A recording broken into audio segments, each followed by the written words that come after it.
말씀은 사도행전 13장 1절에서 12절 말씀입니다. 안디옥 교회의 선지자들과 교사들이 있으니 곧 바나바와 니게르라 하는 시므온과 구레네 사람 루기오와 분봉왕 헤롯의 젖동생 마나엔과 및 사울이라.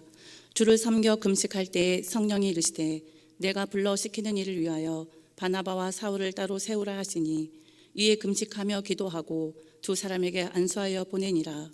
두 사람이 성령의 보내심을 받아 실루기아에 내려가 거기서 배 타고 구브로에 가서 살라미아에 이르러 하나님의 말씀을 유대인의 여러 회당에서 전할세 요한을 수행원으로 두었더라. 온 섬 가운데 지나서 바보에 이르러 바에스라 하는 유대인 거짓 선지자인 마술사를 만나니 그가 총독 서기오 바울과 함께 있으니 서기오 바울은 지혜 있는 사람이라. 바나바와 사울을 불러 하나님의 말씀을 듣고자 하더라. 이 마술사 엘루마는 이 이름을 번역하면 마술사라. 그들을 대적하여 총독으로 믿지 못하게 힘쓰니 바울이라고 하는 사울이 성령이 충만하여 그를 주목하고 이르되 모든 거짓과 악행이 가득한 자요 마귀의 자식이요 모든 이의 원수여 주의 바른 길을 굽게 하기를 그치지 아니하겠느냐. 보라 이제 주의 손이 내 위에 있으니 내가 맹인이 되어 얼마 동안 해를 보지 못하리라 하니 즉시 안개와 어둠이 그를 덮어 인도할 사람을 두루 구하는지라. 이에 총독이 그렇게 된 것을 보고 믿으며 주의 가르치심을 놀랍게 여기니라. 아멘. 사랑하는 우리 대전명석교회 성도님들, 성령님이 주도적으로 끌어가시는 우리 대전명석교회가 되기를 간절히 소원합니다. 지난 시간 우리가 교회 안디옥 교회의 정체성에 대해서 함께 나눴습니다. 지난 시간은 아니고 2주 전이었죠. 그래서 안디옥 교회는 어떤 정체성을 가지고 있는 교회였는가? 그리스도인이라는 정체성. 다른 말로 하면 내가 하나님을 믿는 하나님의 자녀로서 이 땅 가운데서 어떤 목적과 사명을 가지고 살아가는 자인가를 분명히 알고 정체성을 갖고 살아가는 사람들이 안디옥 교회의 성도들이었다는 거죠. 안디옥 교회 성도들은 그래서 네임밸류나 아니면 예루살렘 교회하고 비교할 때는 스펙이나 네임밸류나 이런 모든 것이 다 좀 겉으로 볼 때는 떨어지는 것처럼 보이지만 그렇지만 훨씬 더 하나님이 앞에서 존귀하게 쓰임받는 그런 교회 아니었습니까? 그리스도인이라는 정체성을 분명히 알고 있었기 때문에 그렇게 쓰임받을 수 있었다라는 거죠. 그러면 여러분 다시 한번 2주 전에 기억을 되돌아보면서 더듬어 보면서 그리스도인의 정체성이란 도대체 무엇일까요? 부활의 증인이죠. 먼저는 부활의 증인. 그래서 예수 그리스도께서 나를 위하여 죽으셨다가 부활하셨다라는 소식을 전하는 자가 그리스도인입니다. 조금 더 그리스도인의 범위를 넓히면 누구라고 말할 수 있습니까? 신구약 성경을 관통하는 개념으로 설명하자면 제사장이다, 그렇게 말할 수 있습니다. 여러분, 제사장은 어떤 일을 하는 사람이었습니까? 위로부터 임하는 하나님의 은혜를 제사장을 통해서 만백성에게 흘려보내는 축복의 통로 역할을 하는 자가 제사장이었습니다. 사랑하는 우리 대전명석교회 성도님들, 내가 제사장임을 믿으십니까? 아멘. 그렇기 때문에 나는 축복의 통로가 되는 사명을 가지고 있습니다. 나만 은혜 받고 끝나는 것이 아니라 나에게 베풀어 주신 하나님의 은혜, 부르심의 은혜, 보내심의 은혜, 만남의 은혜, 전도의 열매 맺는 은혜를 우리 주변에 있는 모든 사람들에게 흘려보낼 수 있는 축복의 사람 될 수 있기를 간절히 소원합니다. 그래서 여러분, 교회는 어떤 교회에 실력이 있거나 아니면 능력이 있거나 사실 그런 것이 별로 중요한 게 아니고요. 교회의 진정한 능력은 무엇에서부터 나오느냐? 하나님의 말씀에 순종하는 것, 순종이 능력이다. 여러분 믿으십니까? 교회의 진정한 능력은 하나님의 말씀에 순종하는 것에 있습니다. 그리고 그 말씀에 순종하기 위해서는 무엇이 필요하냐? 예배와 기도가 중심이 되는 교회가 되어야 한다라는 거죠. 그것이 제사장의 사명을 감당하는 교회입니다. 그러니 우리가 축복의 통로가 되기 위해서 놓치지 말아야 할 두 기둥이 있습니다. 바로 예배와 기도죠. 오늘 우리가 읽은 사도행전 13장 2절 말씀에도 보니까 안디옥 교회 리더들이 모여서 가장 많이 한 일이 무엇이었는가 이렇게 설명하고 있습니다. 우리 사도행전 13장 2절 말씀 한번 읽어볼까요? 시작. 주를 섬겨 금식할 때에 성령이 이르시되 내가 불러 시키는 일을 위하여 바나바와 사울을 따로 세우라 하시니. 아멘. 아멘. 여러분, 주를 섬겨 금식할 때에 펜을 가지고 계시면 밑줄을 한번 그어 보십시오. 우리가 13장 2절 말씀 서두에 주를 섬겨 금식했다 이런 표현이 있는데요, 여기 이 섬겼다라는 표현이 영어 성경에서는 worship, 예배하다로 그렇게 번역을 합니다. 그러니까 실제로 이 영어권에서는 하나님 앞에 예배를 드린다 할 때 우리가 잘 아는 섬긴다라는 의미를 가지고 있는 이 서비스라는 단어를 써서 하나님을 예배한다 할 때 worship service 이렇게 표현을 하곤 하죠. 그러니 지금 오늘 주를 섬겨 금식하였다라는 이 말씀을 그대로 직역을 하면 무슨 뜻이 됩니까? 주께 예배드리면서 금식했다, 주께 예배드리면서 금식 기도를 드렸다, 이렇게 해석할 수 있습니다. 여러분, 예배드리는 사람의 특징이 무엇이죠? 내가 중요한 사람은 예배를 드리지 않죠. 왜냐하면 내가 주인이니까요. 내가 내 인생을 책임지는 사람은 예배가 중요하지 않습니다. 누구에게 예배가 중요합니까? 하나님이 나의 주인 되심을 인정하는 자만 하나님 앞에 나와 예배할 수 있음을 믿으시기 바랍니다. 하나님이 중요하니까 엎드릴 수 있는 것이죠. 하나님이 중요하니까 하나님만 바라보는 것 아닙니까? 그러니까 여기 안디옥 교회 리더들을 가만히 보면 한마디로 이 사람들은 어떤 사람들이었는가? 모든 것이 하나님이 중심인 사람들이었습니다. 성령 중심의 공동체. 그래서 이들은 예배하는 공동체였습니다. 그리고 이 말은 이 안디옥 교회 리더들의 모든 능력의 원천이 어디에서부터 나오는가? 모든 능력이 예배로부터, 하나님으로부터 나오는 것을 보게 됩니다. 그리고 이들이 주를 섬겨 금식했다라고 말하지 않습니까? 금식했다는 게 뭐죠? 내 힘으로 안 되니까 금식하는 것 아닙니까? 여러분, 사람들이 왜 금식 기도를 할까요? 금식 기도를 하는 이유가 무엇입니까? 나는 떡으로 사는 존재가 아니라 나의 능력 되시는 하나님의 능력으로만, 하나님의 은혜로만 살아가는 자입니다 라는 믿음의 표현이 금식 기도 아닙니까? 나는 죽고 예수로만 사는 하나님의 사람입니다 라는 것을 표현하는 것이 금식 기도입니다. 여러분, 금식하면 힘이 빠질까요? 힘이 더 생길까요? 제가 상식적이지 않은 질문을 드리고 있습니까? 금식을 밥을 굶으면 힘이 빠질까요? 아니면 힘이 더 생길까요? 당연히 힘이 빠지죠. 당연히 내가 약해집니다. 그래서 우리가 부르는 찬송의 고백처럼 우리들은 약하나 누구의 권세가 많다고요? 예수 권세 많도다. 우리들은 약하나 예수 권세 많도다. 그러니까 금식은요, 내 힘을 빼는 시간이에요. 금식하는 것은 내가 약해지고 내 힘이 빠지는 시간입니다. 그 대신 누구의 힘으로 살아가는 것을 고백하는 시간이에요?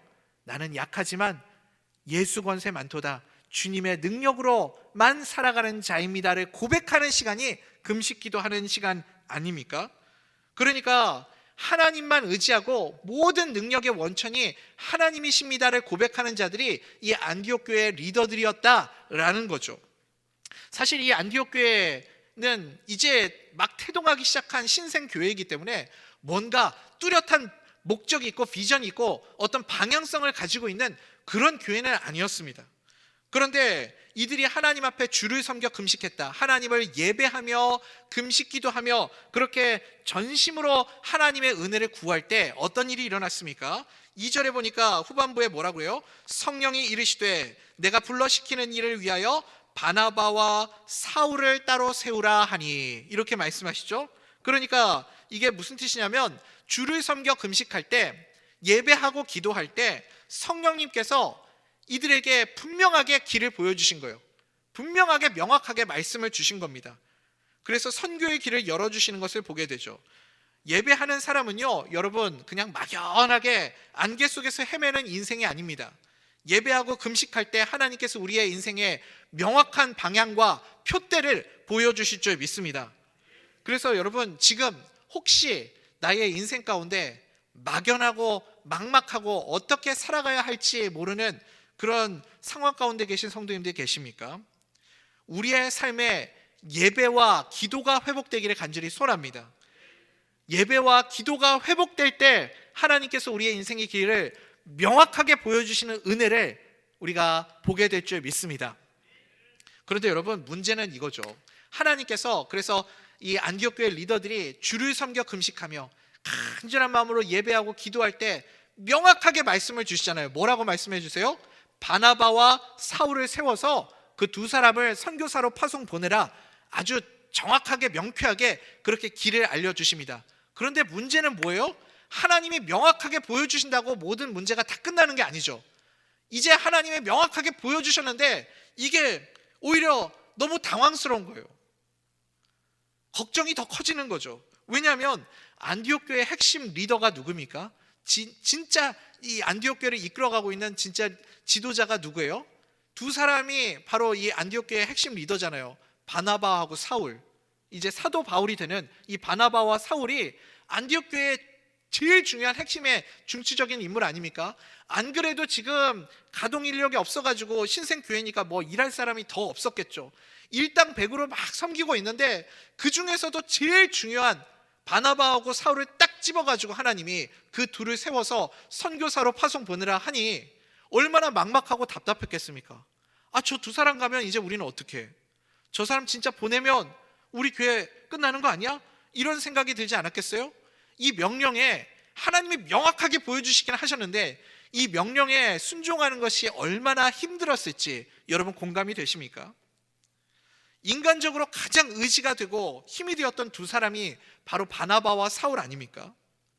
여러분, 이런 상황 가운데 우리의 마음은 어떻겠습니까? 만약에 우리에게 하나님이 길을 보여주시고 하나님이 명쾌하게 알려주셨는데 오히려 그것이 나를 더 당황하게 만드는 일이라면, 그러면 여러분 어떤 반응을 보이시겠습니까? 이럴 때 이 안디옥 교회 리더들은 참 훌륭한 것 같습니다. 막막하고 답답하고 서운해서 그래서 하나님 앞에 원망하고 불평하고 낙심하고 좌절하는 것이 아니라 어떤 것을 선택했냐면 또 금식하며 기도했다, 이렇게 말씀하고 있어요. 또 금식하며 기도했다는 거예요. 그랬더니 이번에는 하나님이 길을 명확하게 보여주신 다음에 또 금식하고 기도했더니 그 마음에 그들에게 확신을 주셨습니다. 확신. 왜 아무도 아멘을 안 하십니까? 확신을 가지고 이제는 안심하고 사도 바울과 바나바를 이제 선교사로 파송 보낼 수 있게 되는 거죠. 우리 그 말씀 한번 읽어볼까요? 사도행전 13장 3절 말씀입니다. 함께 읽어보겠습니다. 시작. 이에 금식하며 기도하고 두 사람에게 안수하여 보내니라. 아멘. 아멘. 그러니까 지금까지는 확신이 없었던 거죠. 저 두 사람을 보내면 이제 어떡하지? 이제 우리 어떻게 감당하지? 이 모든 일들을 누가 처리하지? 두렵고 막막하고 답답한 이 상황 가운데 이들이 다시 선택한 방법이 뭐였어요? 또 기도했잖아요. 함께 모여 또 기도할 때 하나님께서 그들의 마음에 확신을 주셨습니다. 그러니 여러분, 우리도 한번 적용해 봅시다. 우리가 언제까지 기도해야 될까요? 두려움이 사라질 때까지요. 우리가 언제까지 금식하고 기도해야 됩니까? 염려가 사라질 때까지요.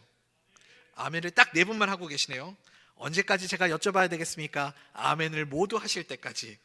언제 금식하고 기도해야 됩니까, 여러분? 평안이 임하게 될 때까지. 언제까지 우리가 금식하고 기도해야 되겠습니까? 확신이 들 때까지입니다. 그러니까 성도는 어떤 자들이에요? 성도는 누구냐? 성도는 걸핏하면 함께 모여서 예배하고 툭하면 같이 모여서 기도하는 그런 공동체가 성도인 줄 믿습니다. 길이 안 보이면 보일 때까지, 보여서 황당하면 확신이 올 때까지, 염려와 두려움이 사라질 때까지. 그래서 이렇게 계속해서 안디옥 교회 성도들은 기도하지 않았습니까? 우리도 함께 모여 예배하고 기뻐할 때, 예배하고 기도할 때 하나님의 역사와 성령의 능력이 우리 가운데 임하게 될 줄 믿습니다.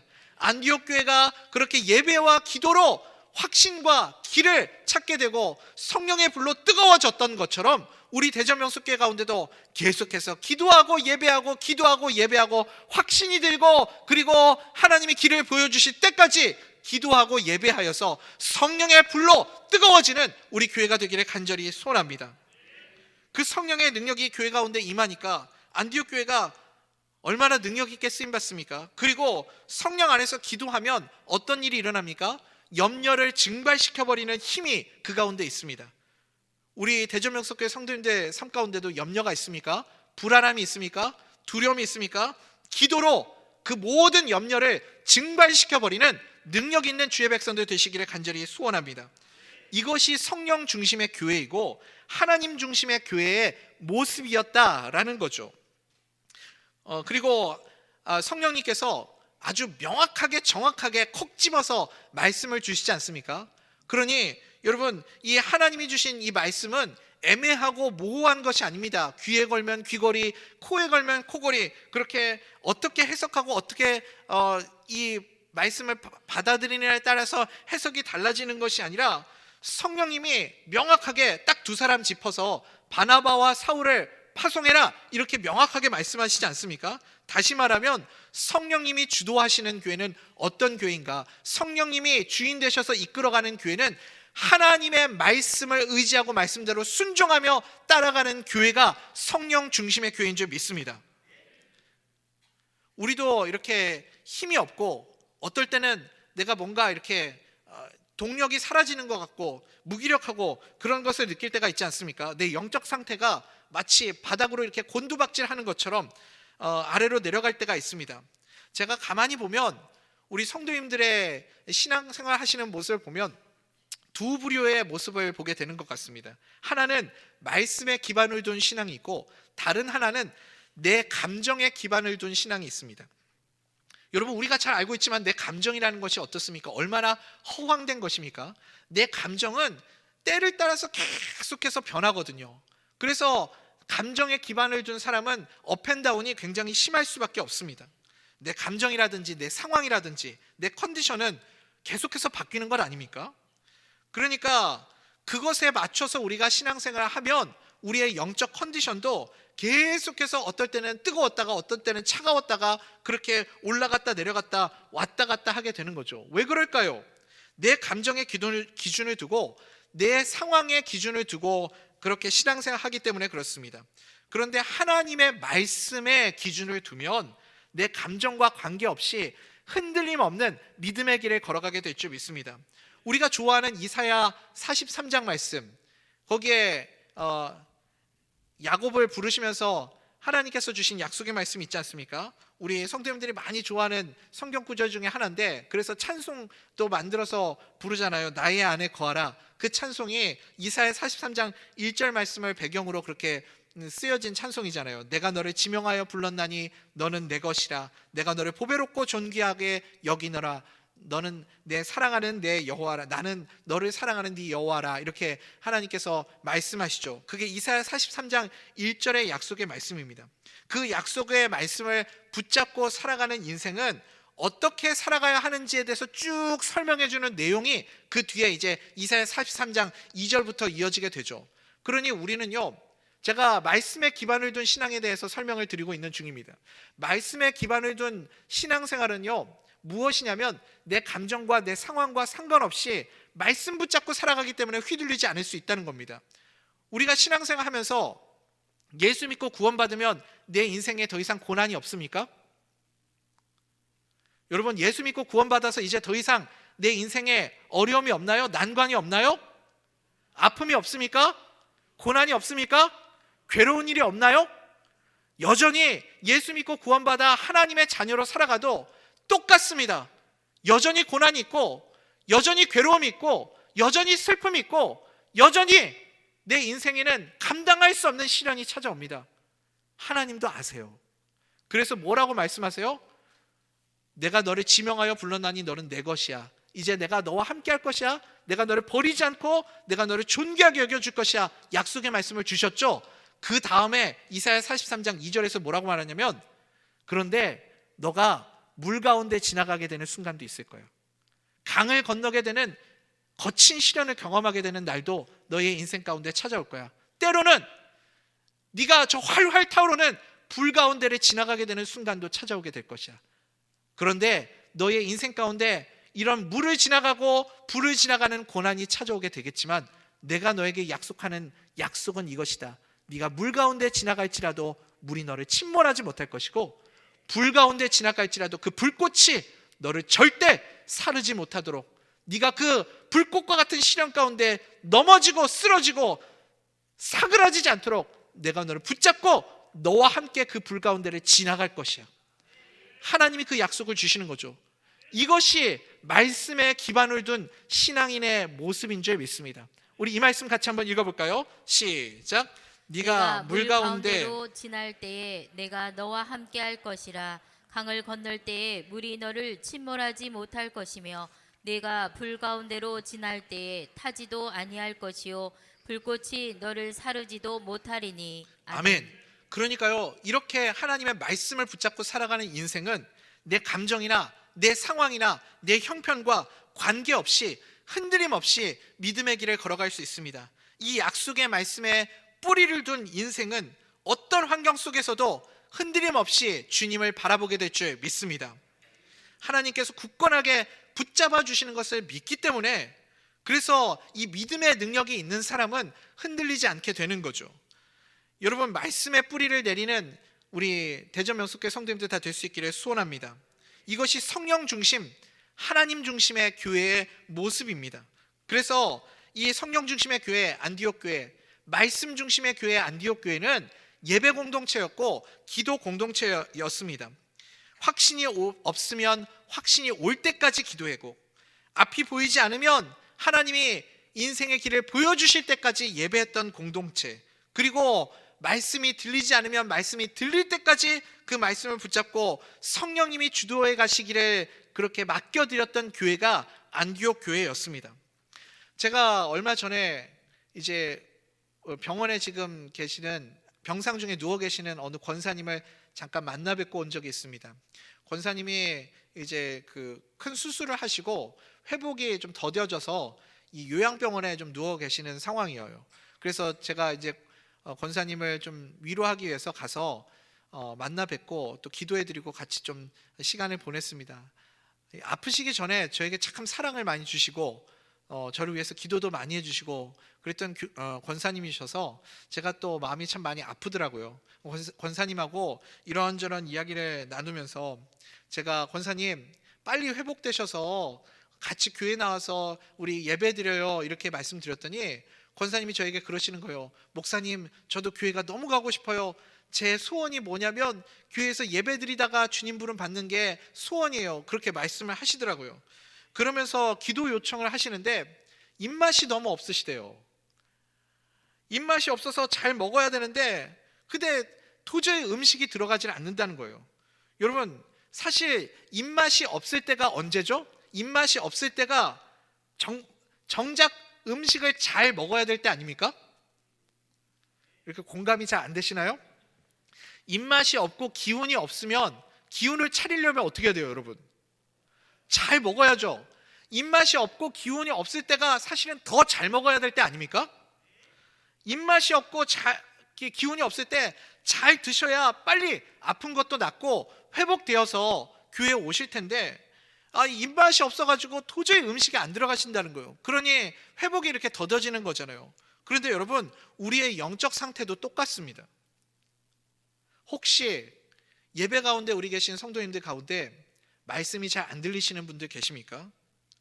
예배를 드려도 언젠가부터 하나도 은혜가 안 되고 찬송을 불러도 하나도 감동이 되지 않고 기도를 해도 내 입술이 떨어지지 않고 마음은 점점 냉랭해지기만 하고 그런 분들 혹시 계십니까? 여러분, 그때가 언제라고요? 그때가 더 주님 앞에 나와 무릎으로 나와 기도해야 될 때입니다. 그때가 더 예배의 자리를 사모해야 될 때입니다. 그때가 더 하나님의 말씀을 붙잡고 몸부림쳐야 할 때라는 거죠. 그러니 오히려 입맛이 없을 때 더 잘 드셔야 될 때라니까요.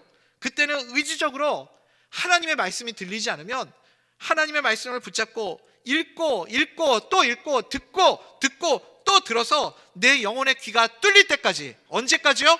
말씀이 들릴 때까지. 언제까지요? 말씀이 은혜가 될 때까지 말씀을 붙잡아야 합니다. 그래야 누가 살아요? 내가 사는 거예요. 그래야 내 영이 다시 살아날 수 있습니다. 안디옥 교회 성도들의 모습이 바로 이런 모습이었습니다. 끝까지 확신이 들 때까지 기도하고 길이 보일 때까지 하나님을 예배했던 교회, 그 교회가 안디옥 교회의 모습이었습니다. 성령 중심적인 교회, 하나님 중심적인 교회, 이런 정체성을 가진 교회였기 때문에 부활의 증인으로 제사장의 사명으로 그렇게 쓰임받을 수 있었습니다. 사랑하는 우리 대전명석교회 성도님들, 이제 말씀 맺겠습니다. 여러분, 예루살렘 교회는 어떤 정체성을 가진 교회였습니까? 성령 중심 교회, 말씀 중심 교회였습니다. 그렇기 때문에 안디옥 교회, 죄송합니다. 안디옥 교회요. 안디옥 교회는 성령 중심 교회, 말씀 중심 교회였습니다. 그래서 자기의 의나 이름값이나 스펙이나 이런 것들로 일하는 자들이 아니라 오직 무엇으로만 움직이는 자들이었어요?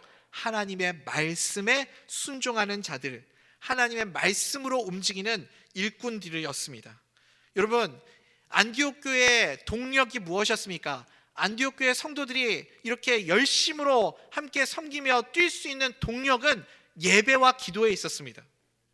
예배와 기도, 그리고 또 염려가 찾아오고 두려운 마음이 들 때가 있습니다. 그럴 때 안디옥 교회 성도들이 어떻게 했어요? 리더들이 주를 섬겨 금식하며 또 기도했습니다. 언제까지요? 염려가 증발될 때까지. 언제까지요? 확신이 들 때까지요. 그렇게 기도했습니다.